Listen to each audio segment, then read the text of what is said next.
Hello दोस्तों, स्वागत है आपका स्टडी आईक्यू में। और मैं अभिनव आपके लिए लेकर आ गया हूं डिस्कशन वीडियो। यहां पर हम 67th बीपीएससी प्रीलिम्स के रिगार्डिंग जियोग्राफी के क्वेश्चंस को डिस्कस करने वाले हैं, डिटेल्ड वे में डिस्कस करने वाले हैं।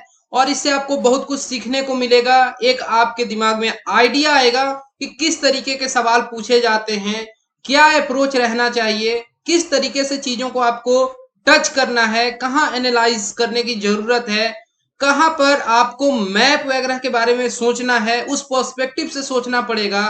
और जो बेसिक जियोग्राफिकल कंसेप्ट्स हैं आप उनको बेहतर तरीके से समझ पाएंगे, एनालाइज कर पाएंगे। चलिए स्टार्ट करते हैं। और आपके सामने ये रहा question number 1। Which of the following pairs is not correctly matched. यहां पर आपको बताना है कि इसमें से कौन सी पेयरिंग सही नहीं है। और ये आप देख पा रहे हैं कि ये जो क्वेश्चन है यहाँ पे कंट्रीज और उनके कैपिटल दिए गए हैं। और सारे के सारे जो कंट्रीज यहाँ पर मेंशन्ड हैं वो अफ्रीका से आते हैं, अफ्रीकन कंटिनेंट के देश हैं। अफ्रीका जिसको कई बार डार्क कंटिनेंट भी कहा जाता है, वहां से आप ध्यान से देखिए इन सारे क्वेश्चंस को। यहाँ पर जो पहला ऑप्शन है यहाँ पर घाना, और घाना के साथ लिखा हुआ है अकरा। क्या घाना की राजधानी अकरा है? क्या केन्या की राजधानी नैरोबी है? क्या नामीबिया की कैपिटल यानी कि राजधानी विंडोएक है? और क्या नाइजीरिया की राजधानी रब्बात है? सोचना है और इसके बाद आपको सही जवाब देना है। तो आप देखेंगे कि पहला, दूसरा और तीसरा तो बिल्कुल करेक्ट है, लेकिन यहाँ पर जो चौथा मेंशन्ड है वो सही नहीं है। ये रब्बात जो है ये मोरक्को की राजधानी है। और यहाँ पर जो देश है आपको कंफ्यूज कभी नहीं होना है, नाइजर एक देश है, एक नाइजीरिया देश है। यहाँ पे नाइजीरिया के बारे में पूछा जा रहा है। और नाइजीरिया की कैपिटल आबूजा है, ABUJA, आबूजा। ओके। और जो नाइजर देश है क्या आप उसके बारे में जान रहे हैं? हाँ, उसका नाम है नाइजर और उसकी राजधानी जो है वो है नियमे। चलते हैं एक बार मैप पर और ध्यान से देख लेते हैं। यहाँ पर मैं आपके लिए दिखा दूं। यहाँ पर जो रब्बात यहाँ मेंशन था वो देखिए यहाँ मोरक्को, और मोरक्को के साथ यहाँ पे रब्बात लिखा हुआ है। ये मोरक्को में एक बहुत इंपॉर्टेंट शहर है। जब आप WTO के एग्रीमेंट्स वगैरह पढ़ते हैं तो वहां पर माराकेश अग्रीमेंट का नाम आता है। ये देख लीजिए यहीं पे वो माराकेश देश है। ये जो वेस्टर्न सहारा है ये डिस्प्यूटेड टेरिटरी है। और ये आप देख पा रहे हैं कि ये मोरक्को और ये स्पेन है, ये यूरोप में आता है। और इसके बीच में आप यहाँ पर एक पतला सा देख पा रहे हैं स्ट्रेट, जिसको स्ट्रेट ऑफ जिब्राल्टर कहते हैं। ये मेडिटेरेनियन सी है। और ये कौन सी वाटर बॉडी है? तो ये है अटलांटिक ओशन। चलिए जो बाकी के बाकी यहाँ पर जो देश थे जिनका नाम आया था, यहाँ पे देखिए, यहाँ पर आप देख पा रहे हैं ये घाना, और घाना की राजधानी आकरा है, आपको यहाँ नजर आ रहा है। केन्या, और केन्या की राजधानी कैपिटल यहाँ पे नाइरोबी आप देख पा रहे हैं। और केन्या जो है इसकी बाउंड्री जो है ये इंडियन ओशन के साथ लगती है, आप यहाँ देख पा रहे हैं। ये जो रीजन है ये हॉर्न ऑफ अफ्रीका कहलाता है। और जो एक नाम आया था वो आया था नामीबिया का, आप यहाँ देख पा रहे हैं। इसकी राजधानी जो है वो विंडोएक है। ठीक। और ये कहलाएगा रीजन साउदर्न अफ्रीका। और ये देश जो है, इस देश का नाम साउथ अफ्रीका है। इन चीजों में बिल्कुल कंफ्यूजन नहीं होना चाहिए, एक रीजन हो गया और एक देश का नाम है। तो पहला सवाल बहुत अच्छे से आप समझ गए होंगे। इससे आपको एक आइडिया भी लग गया होगा कि आपको किस तरीके से चीजों को पढ़ना है। और एक बार के लिए जो इंपॉर्टेंट कंट्रीज हैं जो न्यूज में रहते हैं उनकी राजधानी वगैरह तो याद रहने चाहिए। जैसे कि कई बार बीपीएससी पूछा है, जो मुझे हाल फिलहाल का याद आ रहा है वो या तो उरुग्वे या पराग्वे की कैपिटल बीपीएससी के द्वारा पूछी गई थी। तो इस क्वेश्चन से आपको यही सीख लेना है कि ऐसे राजधानी वाले सवाल आपसे पूछे जा सकते हैं और इस वे में आपको पढ़ना होगा। क्वेश्चन नंबर 2 पर आते हैं। The coast of which of the following oceans is also known as rings of fire. जब आप जियोमॉर्फोलॉजी पढ़ते हैं, प्लेट टेक्टोनिक थ्योरी को पढ़ते हैं, समझते हैं, वहां पर volcanic eruption, subduction zone, plate boundary, margin, इन चीजों को जब पढ़ रहे होते हैं तो आप जरूर से इस टर्म को पढ़े होंगे। एनसीईआरटी में भी आपने पढ़ा है, साथ ही साथ आपने इस टर्म को पढ़ा है जब आप सर्टिफिकेट जियोग्राफी वाली बुक को पढ़ते हैं, यानी जीसी लियोन वाली बुक को। तो यहां पर मेरे हिसाब से ऑप्शंस की भी जरूरत नहीं है। कोई भी व्यक्ति डायरेक्टली बता सकता है कि रिंग्स ऑफ फायर का सीधा कनेक्शन पैसिफिक ओशन के साथ है, जिसे कहते हैं प्रशांत महासागर। चलिए इसको बहुत अच्छे से देख लेना होगा, मैप का यहाँ सहारा लेना बहुत जरूरी है। और देखिए इस मैप को आप ध्यान से देखेंगे तो यहाँ पर आपको लिखा हुआ नजर आ रहा है रिंग्स ऑफ फायर, और ये यहाँ पर इक्वेटर है। आप समझ पा रहे हैं कि ये पैसिफिक ओशन है, ये कह लें कि ये यूरोपियन नहीं यूरेशियन प्लेट है। ये यहाँ पर इंडो ऑस्ट्रेलियन प्लेट का हिस्सा है, north American plate, south American plate, और ये पूरा पैसिफिक प्लेट। अब कुछ इस तरीके से ये लोकेटेड है कि जब ये इस तरीके से मूव करता है लेफ्ट राइट इस तरीके से, तो इस रीजन में सबडक्शंस होंगे, या जब इस डायरेक्शन में आ रहा है तो इन जगहों पर सबडक्शंस होंगे। और इसके फल स्वरूप क्या है कि यहाँ पर चारों तरफ पैसिफिक ओशन के वोल्केनिक एक्टिविटीज होते रहते हैं, और दुनिया के जो वन ऑफ द मोस्ट कह लें कि एक्टिव वोल्केनोज हैं वो सारे इसी रीजन में लोकेटेड हैं। ओके, और यहाँ पर बहुत सारे आपको ट्रेंच भी नजर आते हैं। ये पूरा जो रीजन है काफी ये कह लें कि सिस्मोलॉजिकली ये एक्टिवेट रहता है, एक्टिव रहता है, तो ये पैसिफिक रिंग ऑफ फायर है। एक बार इस प्लेट टेक्टोनिक वाले मैप को देखिए, इसको आप देख के आइडिया लगा सकते हैं कि ये पैसिफिक प्लेट था, ये नॉर्थ अमेरिकन प्लेट, ये नज़का प्लेट है, ये माइनर प्लेट में आता है, साउथ अमेरिकन प्लेट हो गया, ये ऑस्ट्रेलियन प्लेट, और ये यूरेशियन प्लेट। आप देख पा रहे हैं कि ये यहाँ पर ये फिलीपीन से रिलेटेड फिलिपिनो ये प्लेट है। अब ये क्या आप देख रहे हैं कि हर जगह ये इस तरीके से कन्वर्जेंस, डाइवर्जेंस और इस तरीके से न्यूट्रल प्लेट मूवमेंट्स को दिखाया गया है।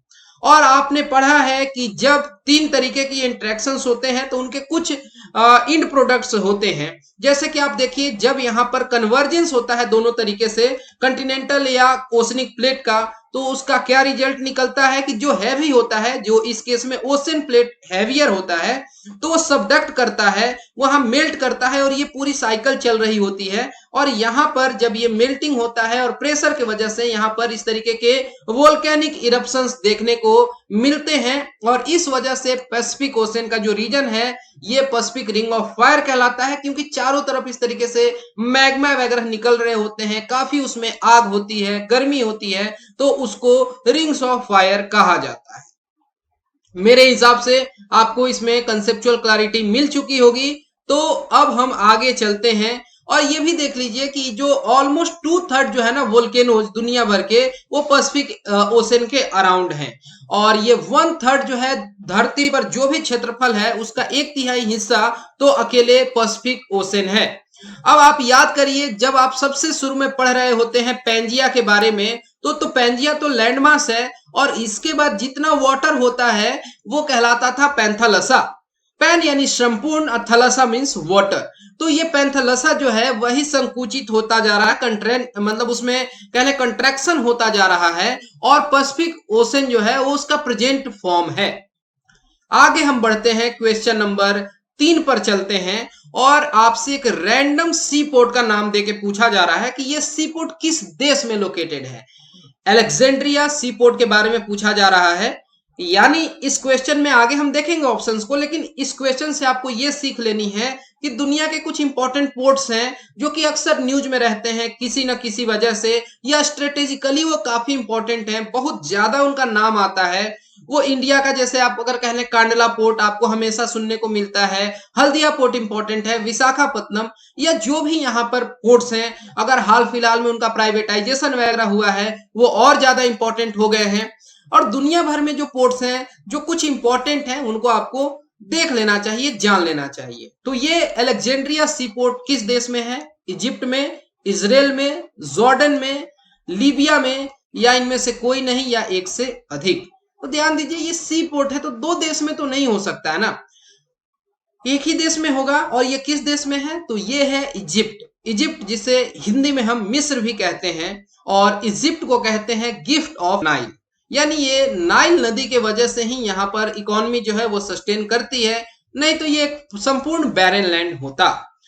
इजिप्ट कॉटन के लिए, लॉन्ग स्टेपल कॉटन के लिए जाना जाता है। अलेक्जेंड्रिया पोर्ट जो है इजिप्ट में है, और जो इजराइल है, इजराइल में एक बहुत इंपॉर्टेंट पोर्ट है जिसका हैफा नाम है।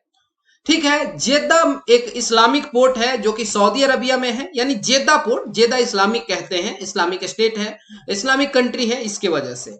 और इरिट्रिया आपको पता है अफ्रीकन कंट्री है, वहां का एक इंपॉर्टेंट पोर्ट है मशावा। इसी तरीके से इंडोनेशिया, इंडोनेशिया की राजधानी है जकार्ता, और जकार्ता एक इंपॉर्टेंट पोर्ट है। तो आप बता सकते हैं कि ठीक है, ये पोर्ट इंडोनेशिया में है। और इसी तरीके से अभी हमने थोड़ी देर पहले नाइजीरिया देश को देखा था, और वहां पर एक इंपॉर्टेंट पोर्ट है लागोस। तो ये सब कुछ थोड़ा रिमाइंड कर लीजिए, याद कर लीजिए। अब आप देखिए, ये आपको इजिप्ट नजर आ रहा है, जो ये नदी नजर आ रही है, इस नदी का नाम है नाइल रिवर, जिसको हिंदी में कहते हैं नील नदी। दुनिया की सबसे लंबी नदी है। और यहाँ पर नील नदी का आपको डेल्टा नजर आ रहा है। आपको ये समझ आ रहा है कि ये सेनाई पेनिनसुला है, ये रेड सी है, ये मेडिटरेनियन सी है, ये यहाँ पर स्वेज कैनाल है। काफी न्यूज में रहा था क्योंकि यहाँ पर एक बहुत बड़ा सा जो शिप है वो चोक हो गया था। यहाँ पर आपको अलेक्जेंड्रिया लिखा नजर आ रहा है। तो थोड़ा आइडिया ले लीजिए इस तरीके से भी कि ऐसे सवाल आपसे पूछे जा सकते हैं। ठीक है, ये दूसरा मैप है, इसमें आप ध्यान से देखिए तो आपको यहाँ पे कायरा लिखा नजर आ रहा है, जो कि इजिप्ट की राजधानी है। और यहाँ पर इस मैप में आपको असवान डैम भी देख लेना चाहिए। ये एक बहुत इंपॉर्टेंट डैम है जो कि लोकेटेड है नील नदी पर, और इसको रशिया के मदद से बनाया गया था। यहाँ पे देख लीजिए, ये ट्रॉपिक ऑफ कैंसर यानी कि कर्क रेखा है, वही कर्क रेखा जो इंडिया के कुछ राज्यों से गुजरता है। मैं संख्या भी नहीं बताऊंगा क्योंकि उसके ऊपर एक आगे सवाल है।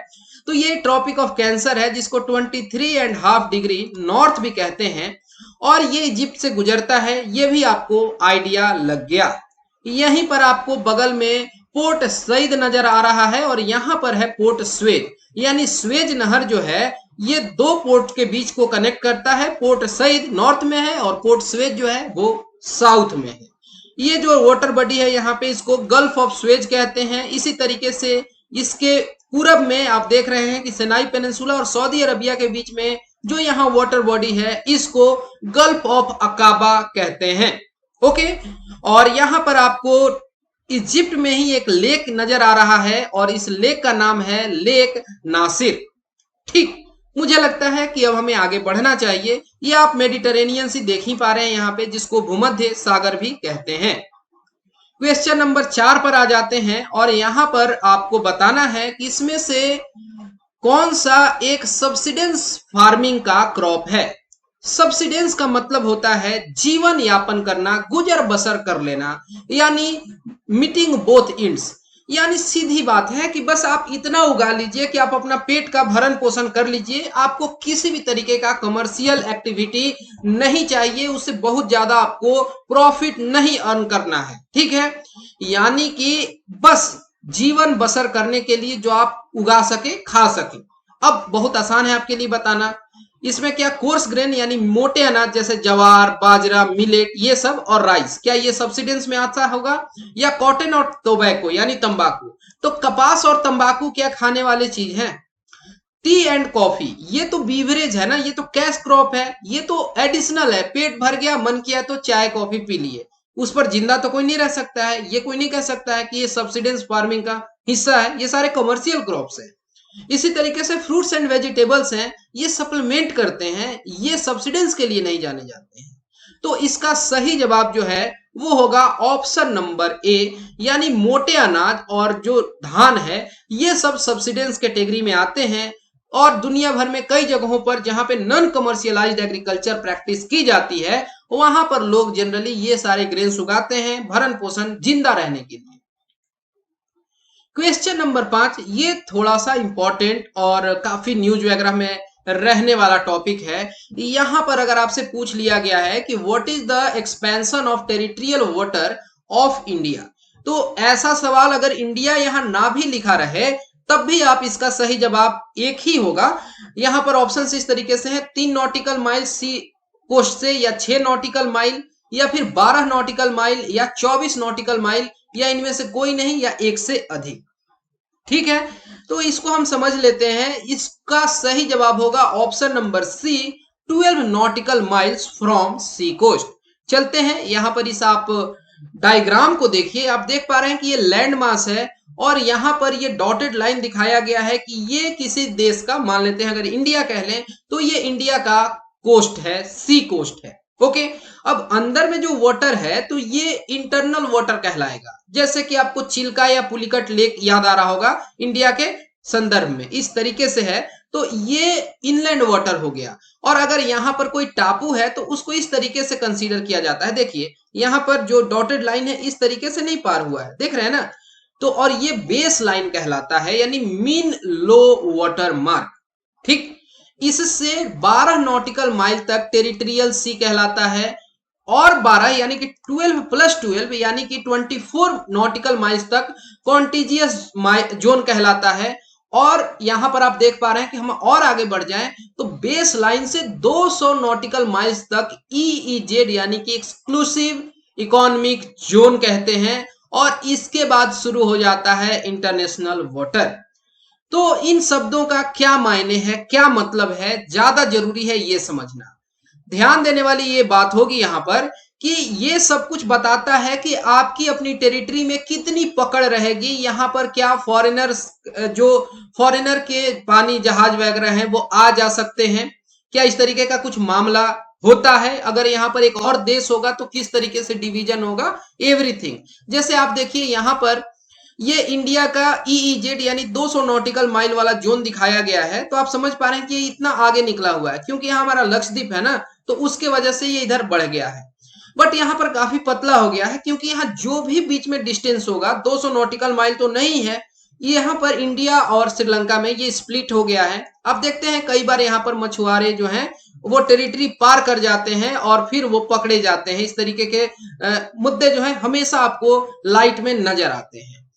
तो जो टेरिटोरियल सी है, जो टेरिटोरियल वाटर हुआ 12 नॉटिकल माइल तक, तो ये एक सोवरेन टेरिटरी होता है किसी भी स्टेट का, यानी किसी देश का हम बात कर रहे हैं, राज्य का नहीं। ओके, और यहाँ पर फॉरेन शिप्स जो हैं और जो कह लें कि सिविलियन और मिलिट्री शिप्स हैं वो आ जा तो सकती हैं, लेकिन यहाँ पर इनोसेंट पैसेंजर्स को रास्ता दिया जाता है। आपको याद आ रहा होगा कि कुछ सीपर्स थे जो कि इटली के थे और वो इंडियन फिशरमैन को मार दिए थे। तो यही मामला था कि वो इंटरनेशनल वाटर का मामला नहीं था, वो हमारी टेरिटोरियल वाटर थी, ठीक है ना।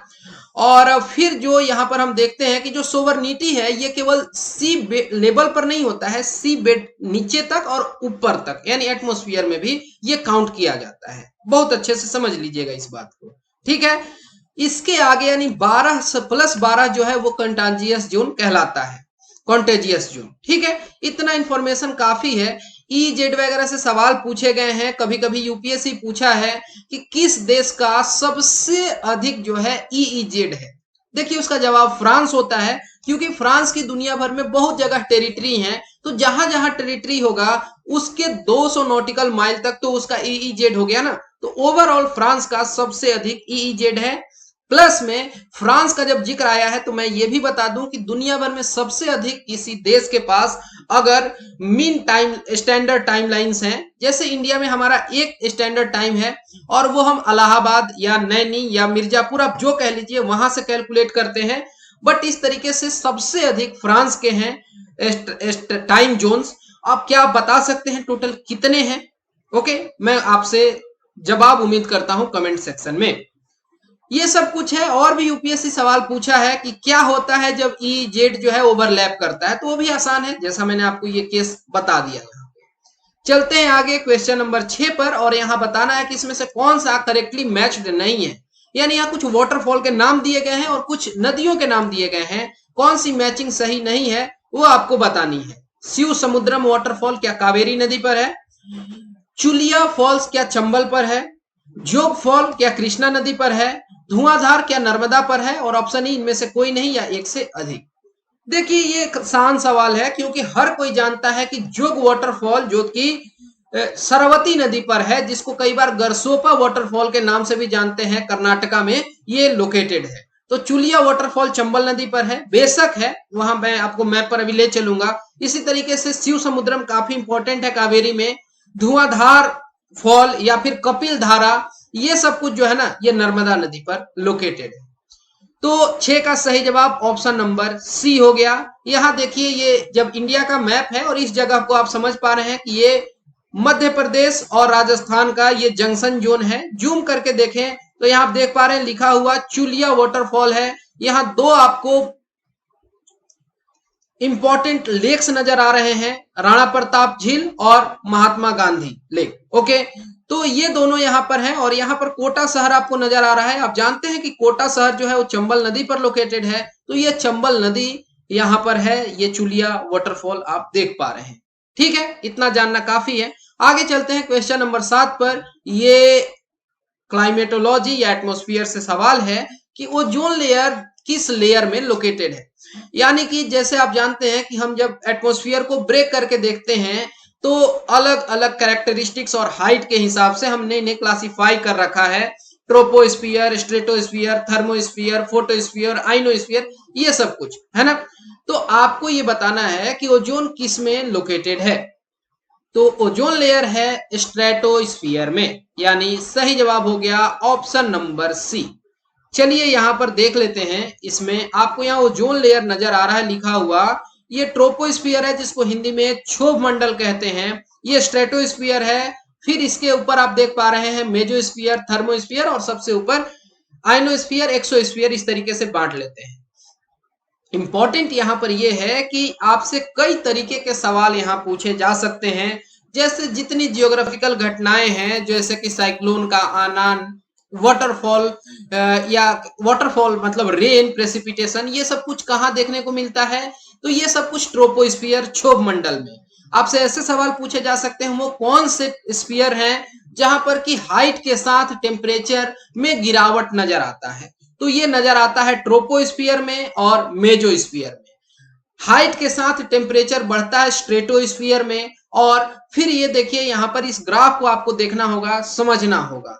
आपसे ऐसा पूछ सकते हैं कि जो हाई एल्टीट्यूड क्लाउड्स होते हैं, जिनको सीरस क्लाउड्स होते हैं, वो किस हाइट पर होते हैं। आपको नजर आ रहा है कि ये करीब 10 किलोमीटर पर होते हैं। आपसे पूछ सकते हैं कि वेदर बलून जो है वो किस स्फीयर में उड़ते हैं, तो ये होते हैं स्ट्रेटोस्फीयर में। इसी तरीके से आपसे और भी सारे सवाल बन सकते हैं, पूछे जा सकते हैं। तो ऐसे सवालों के लिए आपको तैयार रहना होगा। ये मैंने आपको बस एक इमेज दिखाया और इससे इतने तरीके के सवाल जनरेट हो रहे हैं, तो आप समझ गए कि इतने इन डेप्थ में आपको नॉलेज तो जरूर होना चाहिए प्रीलिम्स को क्रैक करने के लिए। क्वेश्चन नंबर 8 पर चलते हैं कि तुर्की का वो कौन सा शहर है जिसको गेटवे टू द वेस्ट कहते हैं। देखिए तुर्की, जिसको हिंदी में कई बार तुर्की कहते हैं, हिस्टोरिकली ओटोमन एम्पायर का ये सीट हुआ करता था। और तुर्की को कई बार सिक मैन ऑफ एशिया कहते हैं, सिक मैन ऑफ यूरोप, मतलब इसको सिक मैन के तौर पर जानते हैं। ये इसका जियोग्राफिकल सरनेम है, जियोग्राफिकल उपनाम है। ठीक है, भौगोलिक उपनाम। तुर्की का वो कौन सा शहर है जिसको गेटवे टू द वेस्ट कहते हैं। ये कहते हैं इस्तांबुल को। ठीक है, वैसे तुर्की की राजधानी जो है वो अंकारा है। चलते हैं मैप पर और ये देखिए तुर्की का मैप। यहां पर आप देख पा रहे हैं तुर्की, यहां पर आपको ब्लैक सी नजर आ रहा है लिखा हुआ। इसके साउथ में यहाँ मेडिटेरेनियन सी, और मेडिटेरेनियन सी का ही ये हिस्सा आपको एजियन सी नजर आ रहा है। ये आप देखिए यहाँ बॉस्फोरस स्ट्रेट है जो कि कनेक्ट कर रहा है ब्लैक सी को सी ऑफ मरमरा से, और सी ऑफ मरमरा और एजियन सी को कनेक्ट करता है डार्डनलेस स्ट्रेट। देख पा रहे हैं, यहीं पर आपको दो डॉट बना के दिखाया गया है इस्तांबुल शहर को। यानी यहां पर अगर मैं ऐसे बांट दूं तो कहूंगा कि इधर एशिया है और इधर यूरोप है, और इस्तांबुल शहर एशिया में भी है और यूरोप में भी है। देख पा रहे हैं ना, दो डॉट से दिखाया गया है। ये इसकी ब्यूटी है। तो ये इंपॉर्टेंट है। और 98% जो तुर्की का हिस्सा है वो एशिया में पड़ता है, 2% जो तुर्की का हिस्सा है वो यूरोप में पड़ता है। तुर्की को गेटवे ऑफ एशिया कहते हैं क्योंकि ये एशिया और यूरोप के बीच में लोकेटेड है। जो इस्तांबुल सिटी है ये एशिया में भी है, यूरोप में भी है। और यहाँ पर एक इंपॉर्टेंट माउंटेन है जिसका नाम है अरारात माउंटेन, अरारात माउंट। देख पा रहे हैं यहाँ पर ये लोकेटेड है, और ये एक समय में वोल्केनिक माउंटेन हुआ करता था। अभी के लिए ये सुसुप्तावस्था में है, ये डोरमेंट वोल्केनो है। यहाँ पर आपको नजर आ रहा है वान लेक, जो कि अपने सैलिनिटी के लिए जाना जाता है। सबसे खारा झील में इसका नाम शुमार है।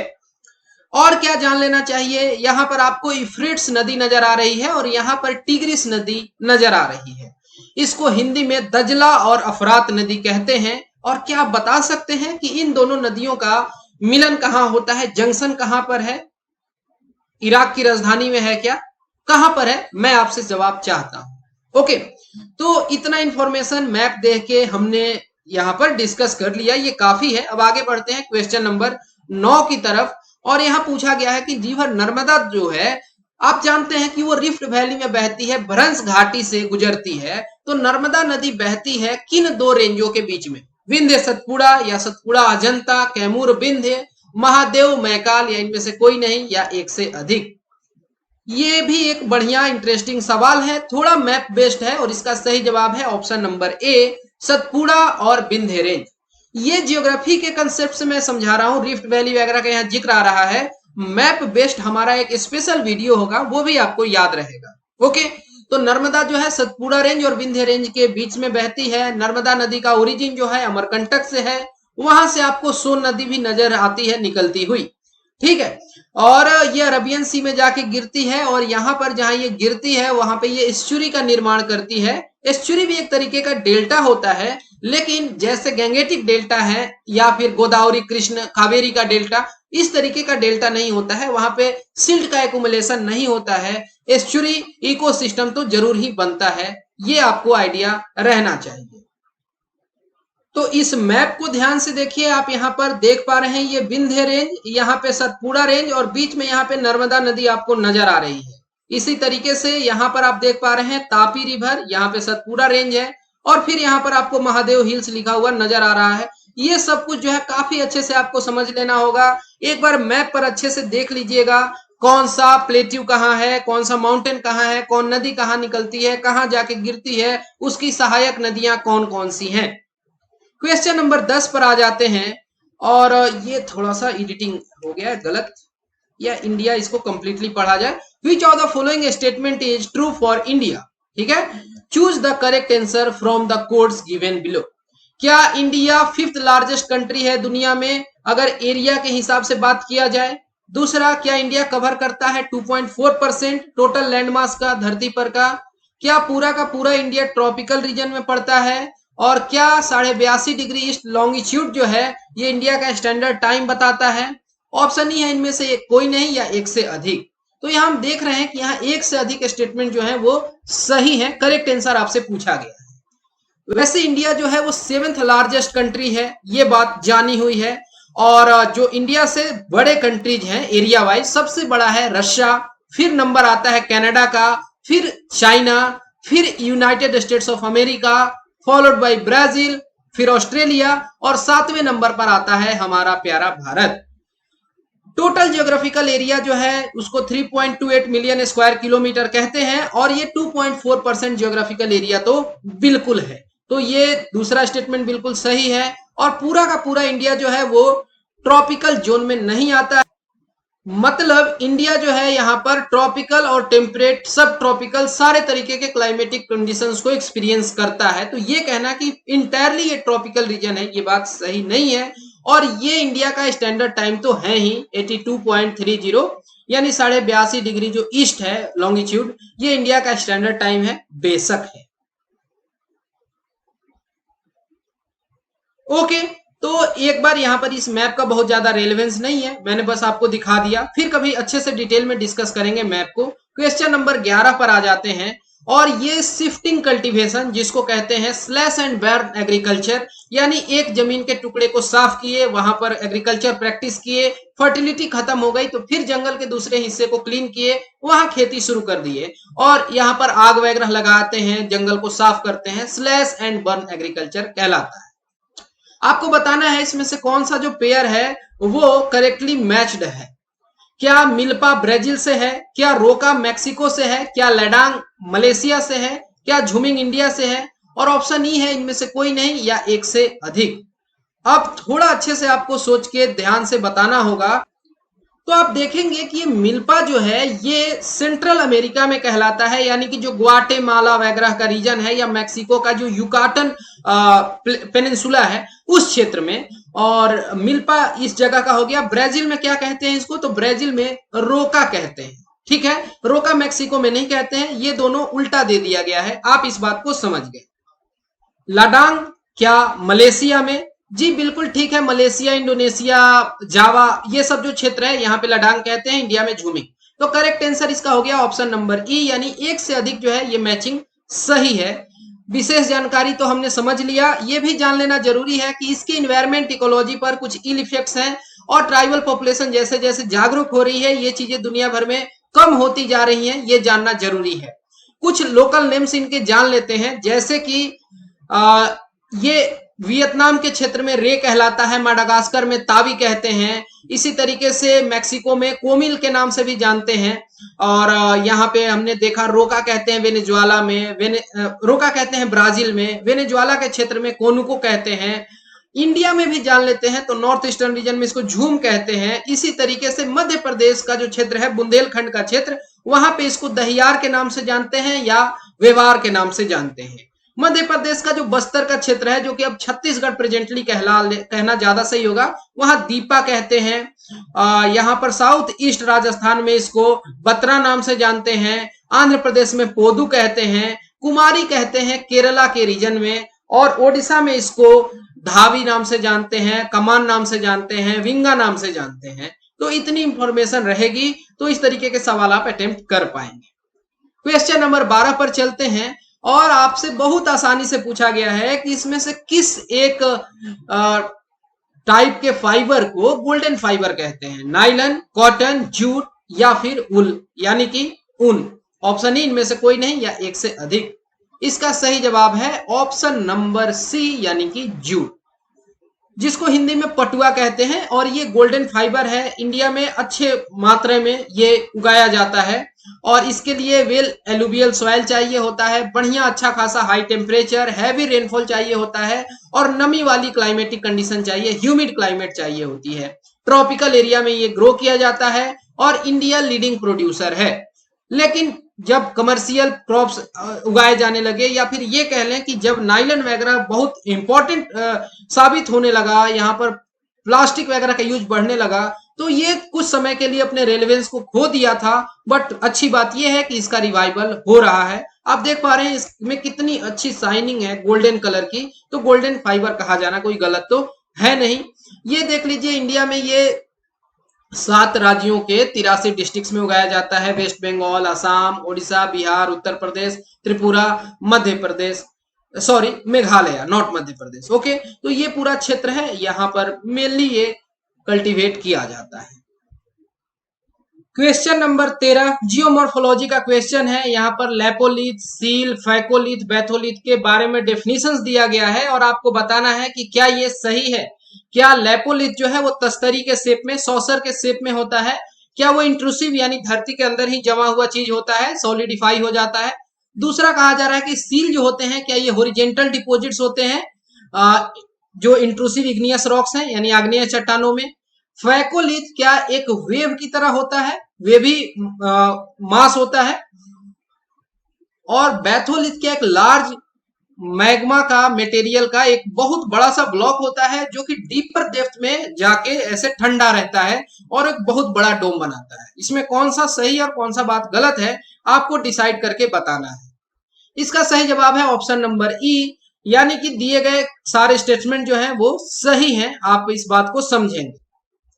ठीक है, तो हम यहाँ पर इसको एक बार देख लेते हैं यहाँ इमेज की मदद से। देखिए, जो मैग्मा जो है बाहर आ गया तो वो वोल्केनो का रूप ले लेता है, वोल्केनिक रॉक्स कहलाते हैं जब वो सॉलिडिफाई हो जाता है।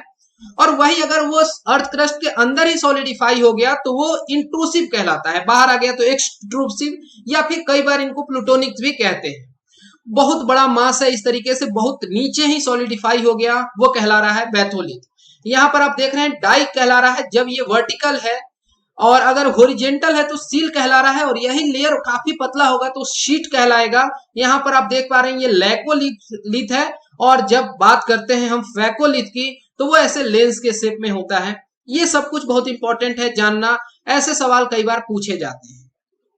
क्वेश्चन नंबर 14 पर चलते हैं और यहाँ आपको बताना है कि IUCN डेटा के हिसाब से बायोडायवर्सिटी हॉटस्पॉट के अंतर्गत ये इंडिया का कौन सा इसमें क्षेत्र नहीं आता है। Himalaya, Lakshadweep islands, western Ghat, north eastern India या ऑप्शन ई इनमें से कोई नहीं या एक से अधिक। इसका सही जवाब है ऑप्शन नंबर बी यानी लक्षद्वीप आइलैंड्स। ये जो है ना ये नहीं आते हैं बायोडायवर्सिटी हॉटस्पॉट के अंतर्गत। समझ लेते हैं तो हमारा जो लैंड मास है दुनिया का वो 2.4% है, लेकिन हम 7 से 8% रिकॉर्ड करते हैं स्पीसीज को, जिसमें 45,000 से अधिक प्लांट स्पीसीज हैं, 91,000 से अधिक एनिमल स्पीसीज हैं। और इंडिया में जो भी रीजन्स हैं जो कि हॉटस्पॉट का हिस्सा है, हिमालय का region, western Ghat, north eastern India, Nicobar island, ये सब कुछ है। आपको मैं मैप पर ले चलता हूं और इस मैप से आपको आइडिया लगेगा कि टोटल जितने हॉटस्पॉट्स हैं उसमें ये इंडिया के रीजन में ये सारे रीजन कंट्रीब्यूट कर रहे हैं। लक्षद्वीप आइलैंड तो कहीं नहीं कंट्रीब्यूट करता है। वेस्टर्न घाट के साथ यहाँ पर श्रीलंका को कंसीडर किया जाता है। ओके, तो ये जानना इंपॉर्टेंट है और मुझे लग रहा है कि इससे आपको बहुत आइडिया भी लग जाएगा। एक बार अच्छे से रोक के देखेंगे तो थोड़ा दुनिया के बारे में भी बेहतर जानकारी मिलती है। क्वेश्चन नंबर 15 पे चलते हैं और यहाँ पर कहा जा रहा है कि जो अनअशॉर्टेड कोर्स यानी मोटे और पतले जो डेब्रिज होते हैं, जो ग्लेशियल जब चलते हैं तो वो छोड़ जाते हैं अपने साथ, वो क्या कहलाते हैं? एस्कर्स या ग्लेशियल टील या मोरेन या फिर ड्रमलिन या ऑप्शन ई इनमें से कोई नहीं। मोरेन जो है ना वो उनके साथ में जब चल रहे होते हैं तो मोरेन्स होते हैं, वो लेटरल और एक जो होता है मीडियन मोरेन्स वगैरह होते हैं, बजड़ियां होती हैं।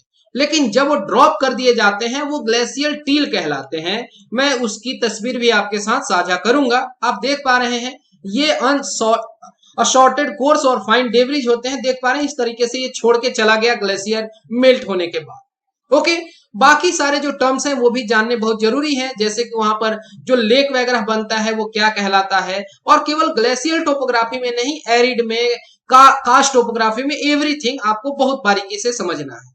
क्वेश्चन नंबर 16, इसमें से वो कौन सा एक फैक्टर नहीं है सॉइल फॉर्मेशन का जो कंसीडर किए जाते हैं मेन। यहां पर आपको विशेष ज्यादा ओवर थिंकिंग नहीं करनी है, मैं ये भी बता दूं। Time, soil texture, micro organisms, relief या ऑप्शन ई इनमें से कोई नहीं।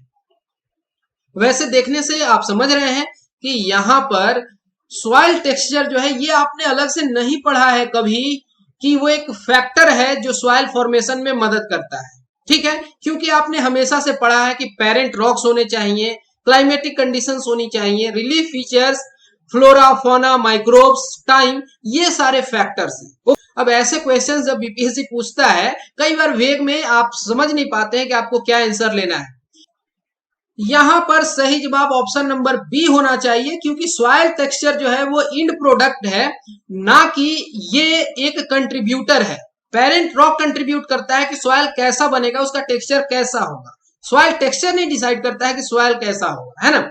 इस बात को समझ रहे हैं। तो 16 का सही जवाब ऑप्शन नंबर बी।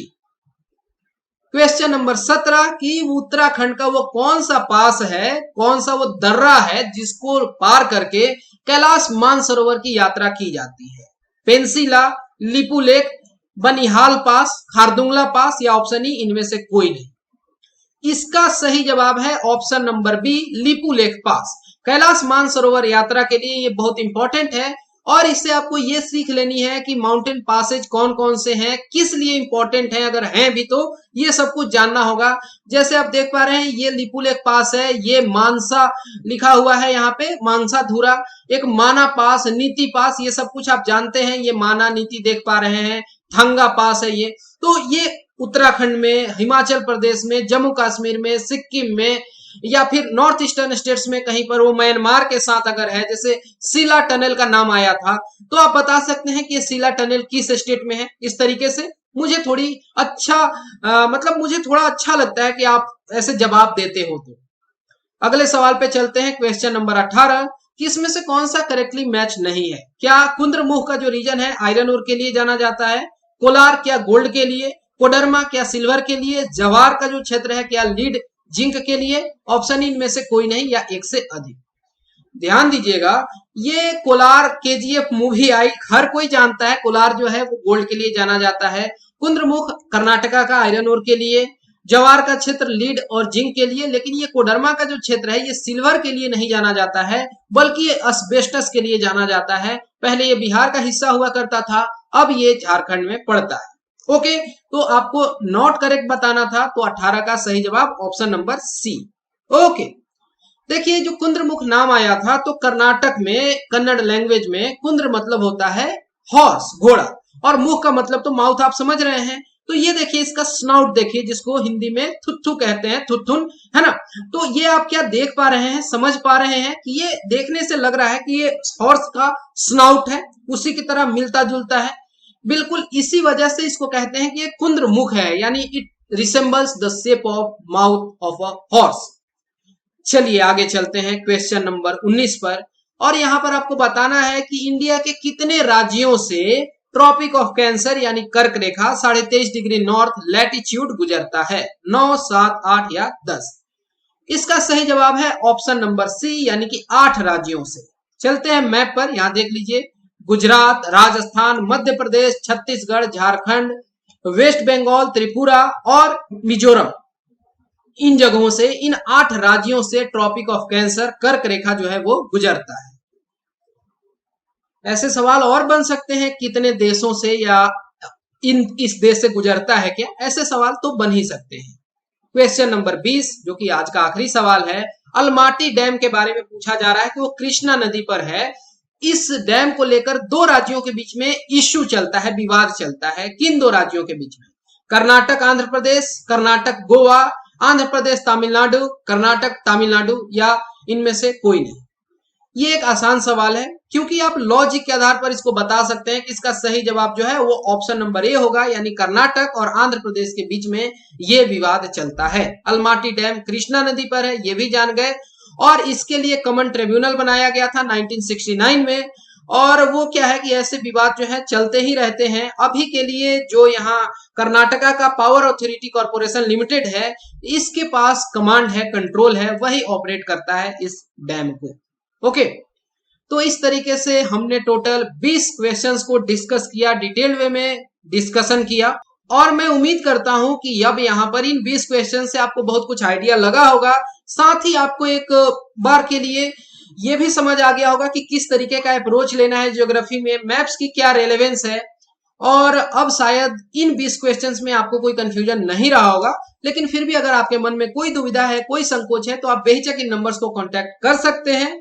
फिलहाल इस वीडियो में इतना ही। Thanks for watching and have a great day.